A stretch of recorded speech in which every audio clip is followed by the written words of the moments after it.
the WagerTalk YouTube channel.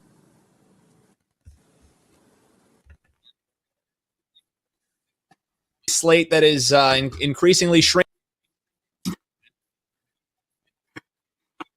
that aren't rained out just yet, and maybe some that might end up getting rained out there. One that we're going to be tracking is obviously that Chicago Cubs game. But while you're here live with us, you have any questions about some of the games that are maybe going off as we might even be here on air or approaching the evening, you can hop in the comments and we'll address as many of that as we can, because we're happy to be here with you live. Dan Alexander here, and joining me, I got Steve Merril. I got Bryan Leonard breaking down the card with me tonight. And gentlemen, like we said, we're live here. We'll be rolling with the comments here, but I say we start off with a team that might be the shocker of the year. Sure, the shocker of the night last night might have been the Chicago White Sox winning, and maybe that's why the weather is as insane as it is. Yep. Stand by. Yep. All right, here we go. One more time. Coming in. 3, 2, 1. Back to you. Call the game. Welcome on back here. Let's talk to the Pittsburgh Pirates, Washington Nationals. As I was saying, sure, the shocker of last night might have been the White Sox causing all this weather today as hell froze over, as they won a game against the Bravos. But the real shocker of the year is the Buccos. 5-0, best start for the Pirates since 1983. Bryan, you can almost hear them playing "We Are Family" as the song that they loved when they were actually good back in the day. Is this like fool's gold? What do you think about this matchup here tonight and the start for the perfect Pirates? I'm sure you're as surprised as anyone. Well, the Pirates came into the season, and you were worried that they were going to leave some of their best players down in the minors. Paul Skeens, they sent back down, but they knew that, is he had very little minor league experience coming into this season. But if you take a look at what they have done, they brought in some veterans. They signed into minor league contracts. They're trying to make the playoffs this year, and I don't blame them. That's a situation for this team. That is a positive, as we thought the Pirates were going to go over just trying to get the young guys ready for the future. They're coming out to win this year, and I like it. Baseball is better when my favorite ballpark is in Pittsburgh, and they've got a quality team. My concern with them today is Mitch Keller's on the mound. Now, his velocity was down in his first start of the season. In fact, he's one of those guys coming into the year where a lot of people are talking about a big breakout, but there were other people talking about him maybe have peaked already. So we'll see what is happening. He did not look very good in his first start, but we kind of have to take that with a grain of salt. Yesterday, Arizona, Zach Gallen pitched for Arizona, and in his first start, his velocity was down. But you have to keep in mind they had a 14-0 lead in that game, so I could see him just going through the motions the rest of the game, just trying to throw strikes. Unfortunately, Mitch Keller wasn't in that situation the first game. I think there's a little bit of value here on Washington. I'm more of an underdog player anyway, but I like the starting pitcher here for Washington. I think he's better than what they've given him credit for in the past. So I think the betting value here is a little bit on Washington, and who knows? There might be some people that are starting to ride the Pirates. Pirates haven't played a very tough schedule so far, and Washington is not expected to be a contender. But I think we can make some money betting against the Pirates in the near future, because I think they are slightly overrated at this point. But I still think this is a team, as the season goes on, that, hey, they'll fight for the playoffs. I like this Pittsburgh team, but this line's a little bit inflated in my regard. Yeah, and this is something, if you watch any of the shows that we do here, like our Puck Time show that goes live at 11 Eastern every day here, you can make sure you're subscribed so you never miss that. That's something that Bryan does kind of across sports, is looking at some of these teams that maybe the public perception is all buy signs, and that's where the dog hunter, as we call Bryan Leonard, he can kind of swoop in and find some value there. So something that he kind of uses as his handicapping style. Hop below in the comments, let us know. Are you more dogs? Are you more favorites? We'd love to hear from you down there. But Steve, one of the things that Bryan mentioned there was just maybe the starting pitching edge. And man, the Nats could use that, trying to slow down this Buccos team. 15 hits, 8-run outburst yesterday. So some quality pitching would definitely be a help. Do you see it kind of similar? Or do you think Buccos could potentially continue to roll? Well, the tricky thing about baseball, especially when we're doing a daily show like this, is it unlike basketball and football, you could say there's value with the team, but if they don't win the game, it doesn't matter. And that's what's so tricky on a daily basis. That's why, baseball is such a long-term grind. And Brian will tell you that before anybody else. He likes underdogs, but on a daily basis, he has a less odds of winning than normal because he's taking a plus 140 or plus 130, but he only has to hit in the 40% range. He'll make money during the season. So it's tricky when analyzing one game like this. Pirates will likely win this game. That's why they're minus 140. The Nationals, it could be plus 300 and there'd be tremendous value, but if they lose outright, you'd still lose the bet. So we have to keep that in mind. I do think the Pirates in the near future are going to probably be a little overvalued here with this hot start. The Nationals will be catching some value at some point. But let's keep in mind also the Pirates got off to a fast start last year after the first month or two, and then they fizzled out. And as Brian said, Miami and Washington, not exactly the toughest teams they'll be facing. Oh, by the way, they have a 3-game series this weekend against once again my Baltimore Orioles as a child. They're a legitimate team. And could the Pirates be the next Orioles? I think it's an interesting discussion. Chime into the live chat. Those of you watching right now, let us know what you think, because it does have some of the makings of what the Orioles went through. The Orioles were a complete bottom feeder for 3 or 4 years, and then we started to see some life the last couple seasons. Some young guys coming up through the minors, and I think the Pirates are heading in that direction. Since Brian talked about the side, though, I'll look at the total in this game for the show. Both teams have gone over in every game this season.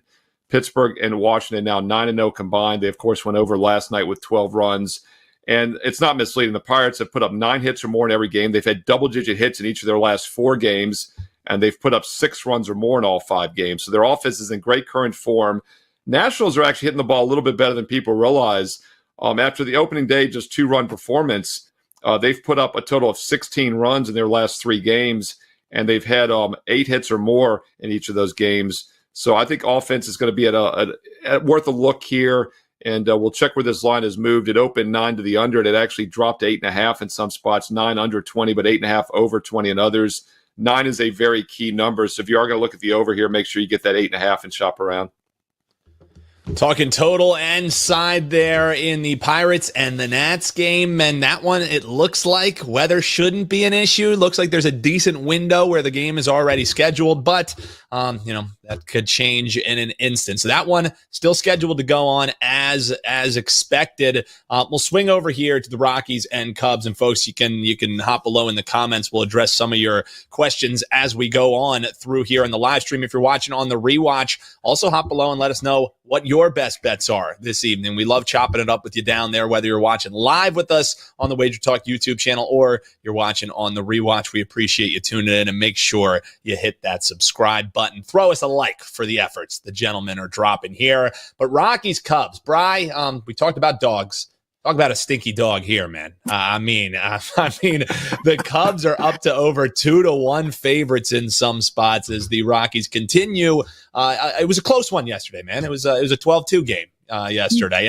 And talk about this being a spring sport, Brian. We had temperatures in the 30s as these two were going off, but the bats, they stayed hot for the Cubos at home. If this one does go off, it looks like this one might be touch or go. Chicago White Sox, for what it's worth, they did postpone. This one not scheduled till after 7 o'clock, so it's something to track. But as far as this game goes, I mean, this even has to be too smelly of a dog for you, right, Bri? Yeah, I'm not big on the Colorado Rockies anyway, and they're giving up double digits in a lot of these games, and they're not even playing in Colorado yet. There are certain teams that give up a lot of runs on a daily basis, and that really hurts your bullpen.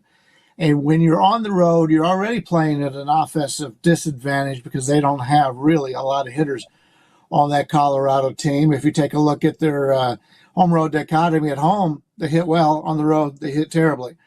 If any team would play in Colorado on a daily basis, they'd hit really well at home. So Colorado's a team I'm looking to fade. Luke Little is going to he's going to be the opener tonight if they do play this game for Chicago. The last 2 years, he's gotten into 9 games. He's only pitched 8.2 innings, so he's a short inning guy. He'll come in. He'll probably pitch the first. They may even give him the second because they are playing Colorado here. But it's a situation for me that, number one, we've got the rain out that we need to worry about. Also, I don't want any part of Colorado. And thirdly, I don't want to lay a big number here with the Cubs. The Cubs are a pretty good team. They're a fringe playoff team. But the reason why they're laying so much is because they're playing Colorado. This is a game I'd rather pass on than be stuck with a $2 favorite in a game that I really don't have that big of confidence in the Chicago Cubs here. Yeah, 2-1 favorites in 30-degree weather where we might see snow in a baseball game. I'm kind of with you, Brian. It's not hard to talk me into a pass. Steve, do you have any stronger feelings on this Rockies and Cubs game, or is it same as you? Odds makers, they post a line on every game. That doesn't mean we have to bet every single game. That's one of our best tools as bettors. Is that how you view this one? Well, I do think a good strategy in baseball in general is to try to figure out, just avoid these really bad teams. And Teddy had a good big game breakdown on WagerTalk yesterday. He was using the Red Sox over the A's, and I thought it was interesting because on Monday when you and I did this show, Dan, you'll remember I used the Red Sox over the A's on the show Monday, and I mentioned in a focus spot, it was the first of the road series in Oakland. I didn't think Boston would overlook the worst team in baseball. And Oakland was also a terrible home team last year. Now, that's the opposite with the Rockies because the Rockies have a very unique home field advantages. As Brian said, their home road splits, their home road dichotomies as extreme as any team in the league. We see that with the Utah Jazz this year in basketball as well. Utah's been much stronger at home, even though they're a terrible team. They build that roster also for the altitude. They get pitchers that aren't fly ball pitchers. They want ground ball pitchers. They get hitters that can play there. So, yeah, Colorado, you have to look at their road numbers when the season goes on offensively because their numbers are going to be inflated at home. Hardly ever a time I'm looking to take them on the road. With that said, though, the worst team in baseball, and Rockies will be one of them, is going to still win more than 50 games. And that's still 110, 112 losses if they do so. Of those 50 games, they're going to still win at least 20 road games probably. So if there was a spot in which the Rockies might sneak in, it's probably in this weather uncertainty, this cold weather, this ugly setup tonight could make the Dogs somewhat live. And by the way, at plus 170, you could be a 102-loss team. So they'd have to win 60 games to have fair value at that line. The Cubs, meanwhile, at minus 200, minus 205, would have to win 109 games to break even at that price. Now, granted, they're not playing teams as bad as the Rockies are playing tougher teams, but still, I don't feel like the Cubs are a 109-win team. So that kind of puts into perspective how pricey this line is with all that uncertainty tonight. Guys, we're going to get into the Blue Jays and Astros here in just a few moments, but first we have some comments here coming in. We'll start with an Instagram comment. We had the Chris Dudas chiming in just saying, what the hell are the Marlins doing? So I don't know if he was referencing that game's live right now as we're on air. I don't know if he was referencing the error that led to the double that dropped them down 4-0, or if he's just referencing the fact that they're 6-0. So Brian, basically, the Marlins are doing what the Marlins do best. 0-6. Yeah, 0-6. Sorry about that. Yeah. That would be even crazier than them being 0-6. But really, I feel like the answer is that the Marlins are being the Marlins to start the year here. No, guys? Well, from a pitching staff, they're missing a lot of their starters. AJ Puck's going today. They just scored 4-2. But AJ Puck was a guy who they tried last year as a closer. Now they wanted to stretch him out, and I don't blame him.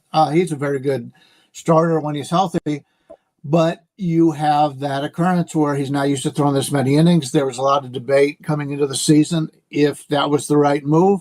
After 2 starts, it's not, but you can't give up on somebody after 2 starts. But the Mariners traded away some pretty good hitters in the offseason, didn't really bring a whole lot in.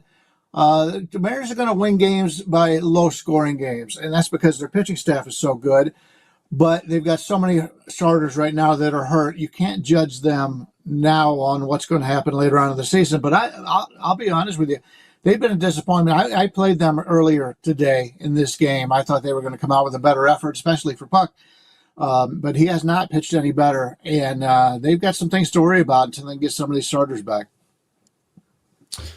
Yeah, I don't know, Steve. Do you have anything more to add as far as the Marlins are concerned? If not, I have a question here just regarding one of the more popular bets here is or popular bets, I guess, for younger bettors especially, is the YRFIs and the NRFIs, the yes run first inning and the no run first inning. Is that something, Steve, that you've added to your portfolio? Is that more novelty stuff for you? If there's an edge there, just as far as an overwhelming concept of the yes and no runs in the first inning, do you find that something that you're able to find value on, or do you think it's more just a fun, hey, let me get my action quick, that seems to be rising here in the sports betting world? Well, yeah, and that's definitely the rising, all these same game parlays, all the end game betting, right? And the attention span of the youth as it is, as you know, is 15 seconds. For someone that just coached a basketball clinic this morning, I can tell you that firsthand. But I do think that's a little bit of a novelty bet. I'll let Brian chime in on it because I don't mess much with it, but I know guys in the industry do quite well with it. I think what you want to look for in that situation is, first of all, you want to think that starting pitcher is going to be on that day, right? But it's tricky because they're facing the heart of the lineup, right? So there are more likely going to be some runs in the first inning because the heart of the lineup, the 1, 2, 3, 4 hitters are coming up.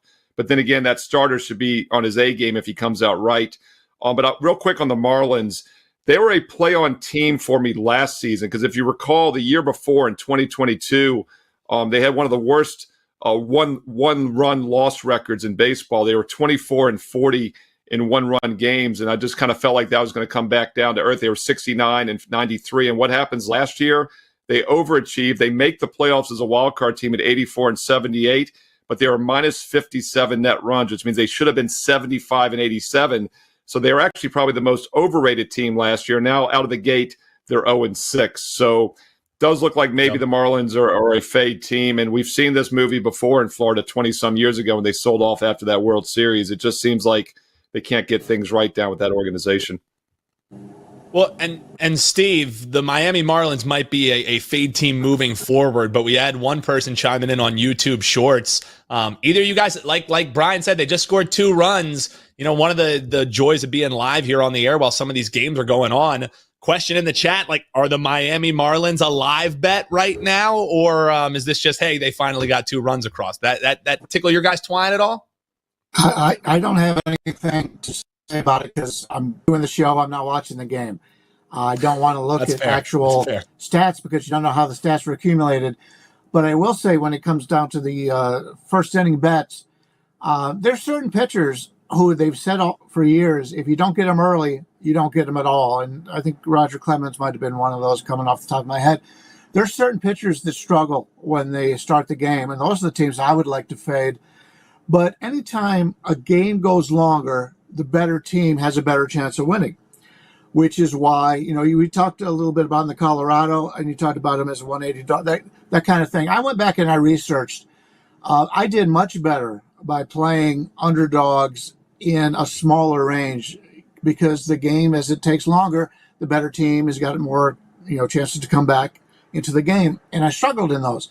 And that's something you have to take a look at in your offseason to go back and chart all of your bets. So, which is why a lot of guys, I know Dave Koken's a big fan of the first 5 innings. Anytime it's a shorter period of time, the underdogs have a better chance to win, which makes the first inning something I look for underdogs. And usually if you get a dominant starting pitcher in the first inning, people just assume they're not going to give up a run. But as you said, they're playing the heart of the lineup. And that's a situation for myself that I like the underdogs in that first inning because they only have to win in 1 inning as opposed to being ahead after 9. So it's very good if you're an underdog player to be able to play those first inning bets. I love it. Great breakdown there and great question in the live chat. You can continue to drop them in, whether you're watching us live on YouTube, you're watching us on YouTube Shorts, Twitter. We're over on Instagram as well. That's right. If you have social, you can find WagerTalk at WagerTalk. Check us out. And if you're here on YouTube, we appreciate you subscribing and telling folks about the channel as well. So keep those comments coming. But boys, let's switch on over to a game that we know will be played, and that's the Blue Jays and the Astros.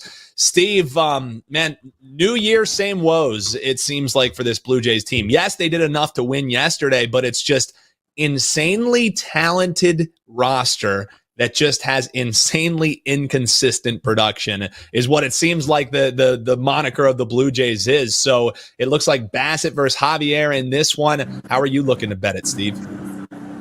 I talked about the Orioles earlier, how they were so bad a few years ago, and now they've become a contender. Let's not forget just a decade ago, the Houston Astros, maybe 12 years ago, were the worst team in baseball for a couple seasons, 2 or 3 years, and then they became a powerhouse, and maybe there was some shenanigans and some cheating going on, but they've been really good for the last decade now. You do have to wonder at what point that organization starts to turn back around, and are we maybe starting to see that? And the reason I say that is when they won the World Series a couple years ago, that bullpen was lights out. That has not been the case in their first 6 games. 7.4 ERA, a 1.94 whip after 6 games so far. They've given up 16 runs, 14 earned in just 17 innings of work, 21 hits. Now, I know that's a small sample size, but this team is still surprisingly 1-5 just straight up to start the season, and all those games have been at home on top of that. Now, the Astros have been a really good road team in recent years, so when they go to Texas, go to Kansas City next week, we'll see what happens. And yes, they opened up with the Yankees and now the Blue Jays, 2 playoff caliber teams. But you do have to worry about that bullpen. Until I see otherwise, I'd be very careful with Houston because you're obviously going to be paying a premium to back them on a nightly basis. And for a team that might be on the downside swing of the career that they've had over the last decade, careful with them going forward. Toronto has been very inconsistent this year, as you mentioned, Dan. They've actually scored 2 runs or less in 4 of their 6 games, but they put up 17 runs in those other 2 games. And that's why they're 3-3 straight up. So 2 teams are kind of difficult to get a feel for right now. But big picture, I'm keeping a close eye on Houston. I need to see them turn things around, especially from that bullpen. Yeah, and just, with you think about the offseason acquisitions that they had, maybe it's a feeling out process here early in the year, but you have to think with the pedigree that the Astros have, it's going to turn, and when it turns, that might be the buy sign that we need to see. I know our producer behind the scenes, Robert, is just waiting for the Astros to get back to being the Astros. How are you looking to bet this one, Bri? Is this another one that maybe piques your interest, or is this just another one where you're saying, hey, we have 4 games that we're looking at, we got all these rainouts. Are you finding any value on the board in this one? I would play the Astros. The only problem is Josh Hader has pitched in 4 of the 6 games, and he is an elite closer, and he has not been elite at all so far this season. Ryan Presley's been fine. Brian Abreu's been great. Problem is he came back from a suspension, and he hasn't looked good since the suspension. So as the season goes on, this will be one of the most dominant back ends in Major League Baseball. But right now, they're not playing well. And when you get starters that have been struggling, that is a concern. Now, I will point out that Christian Javier, in his first start, he looked really good. His hard hit percentage was only 12.5, exit velocity 85.3. Now, compare that to Chris Bassett, who did not have the same success coming out.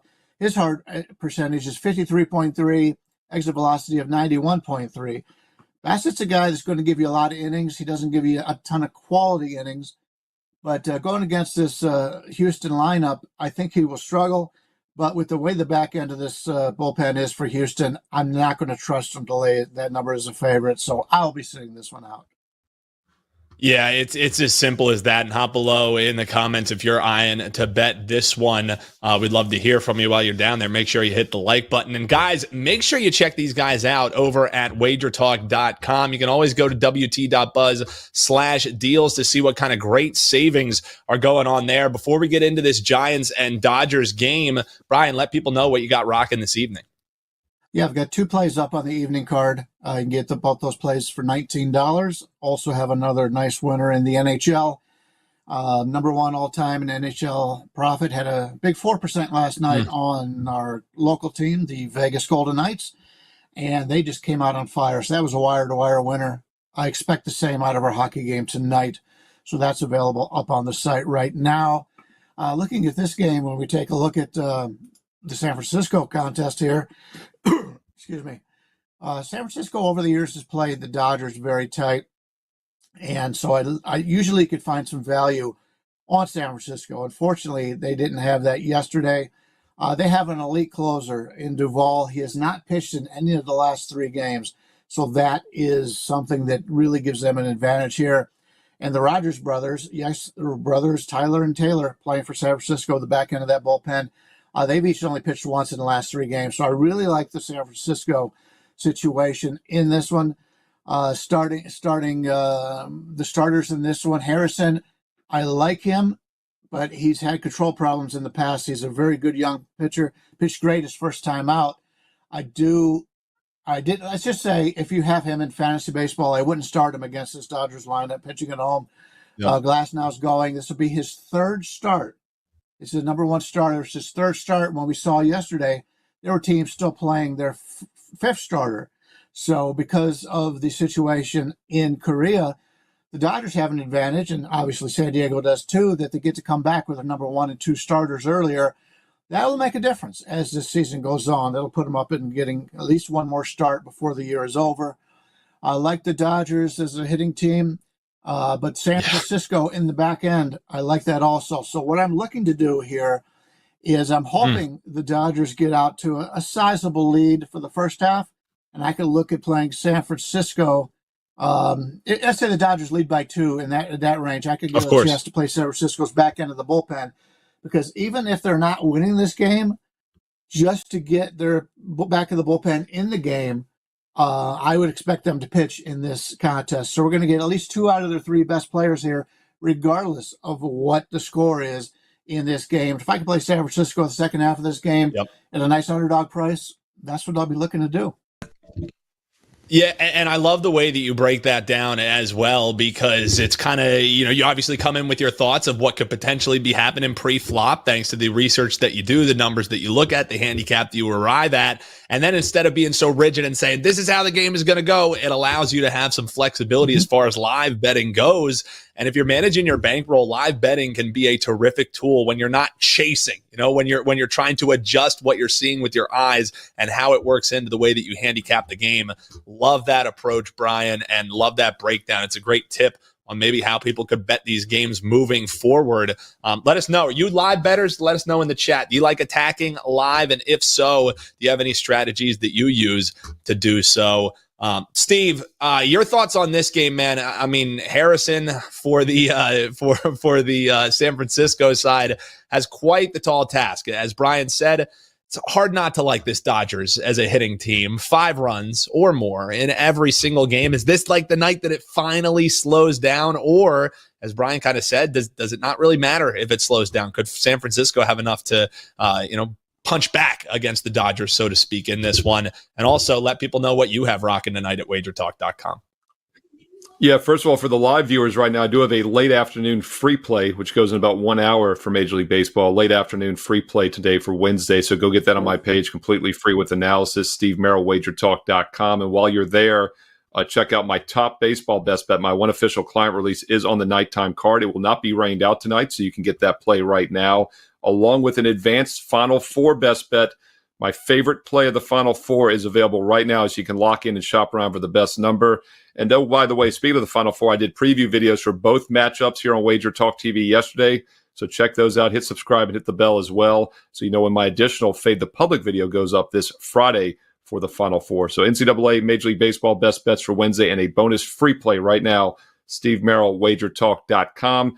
Yesterday on Wager Talk TV, on Wager Talk Today, I gave out the over in this Giants-Dodgers game on Tuesday night as a free play. I said 8.5 is a pretty low number. It's below that key number of 9. When we get the Dodgers in that price range, it's worth a look. Well, it landed right on 9. It cashed. I also mentioned that was going to be maybe the cheapest price we saw in the Dodgers all season as a home favorite, around minus 140, and they got it done there as well.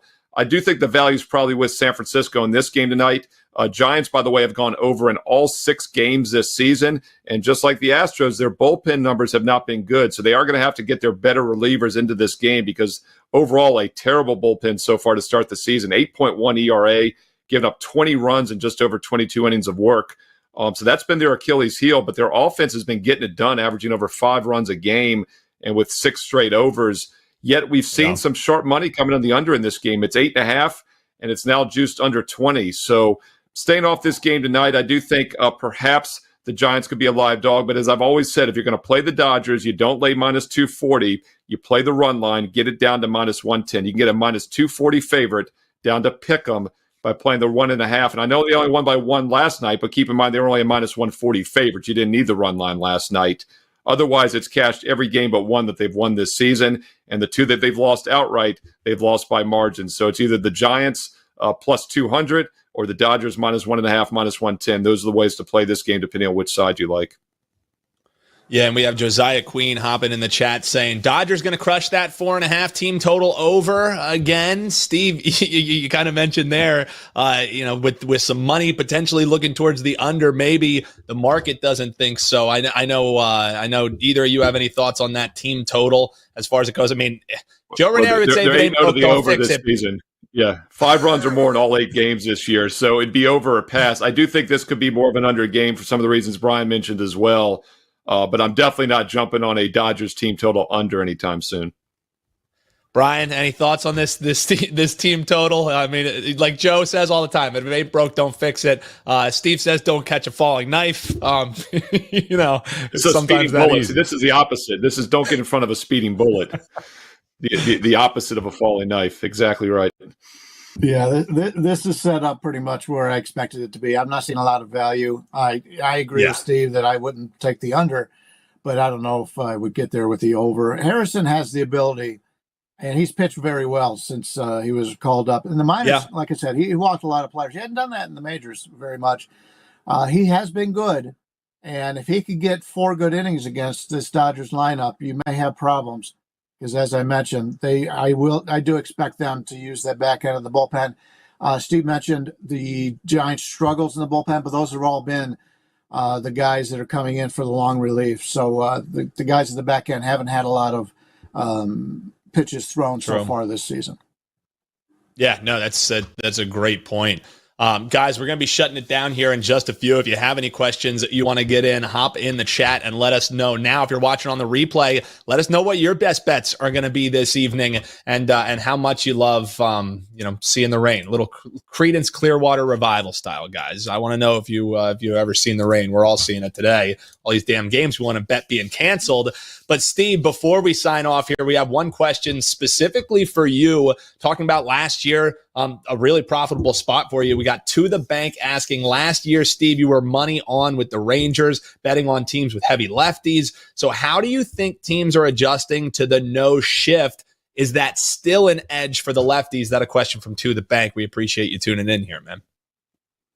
Yeah, it's a great question. And first of all, I love the CCR reference. Big Lebowski. Wouldn't count on getting back to Creedence. That's a great movie right there for anyone who hasn't seen it. But you got to watch about 5 times to get really good. Last year was the first year with the no shift. Of course, you couldn't put – and keep in mind, the reason the shift worked, they were doing it 90% of the time against left-handed hitters. They would move all those guys over to the right side of the infield. Can't do that anymore. I thought left-handed dominant lineups, especially like the Rangers, would benefit. Obviously, the Rangers are probably the biggest overachiever last year compared to the year before. Marlins as well. Diamondbacks as well benefited. So I do think maybe some of those teams won't be quite as of surprise this year as teams have started to adjust.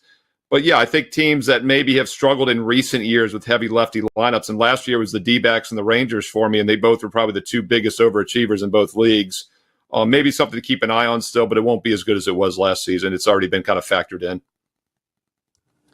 That's Steve Merril, WT.buzz/SM. Check out Brian as well, WT.buzz/BL. Man, it was fun being back here live with the folks. Love when we get to chop it up with you in the chat. We appreciate your questions all show long, whether you've been tuning in, you're subscribed here to the YouTube TV channel, or you joined us on Instagram, Twitter, wherever you were watching. We greatly appreciate it. Check these guys out tonight. Cash in with them with the big savings over at WagerTalk. And we will be back tomorrow, whether we're live or not. Well, you want to make sure you hit that bell, get those notifications so you never miss when we go live here or when any of our great solo game videos are posted, like both of these gentlemen are doing on a nearly daily basis. Big thanks to Brian. Big thanks to Steve. Big thanks to Rob doing a terrific job behind the scenes. Hey, folks. If you want more betting content, you don't have to go far. You can click the video on your screen right here, and then you'll be ready to bet all the sports you love, getting all the info you need. That's what we do here at WagerTalk TV. Best of luck, everyone.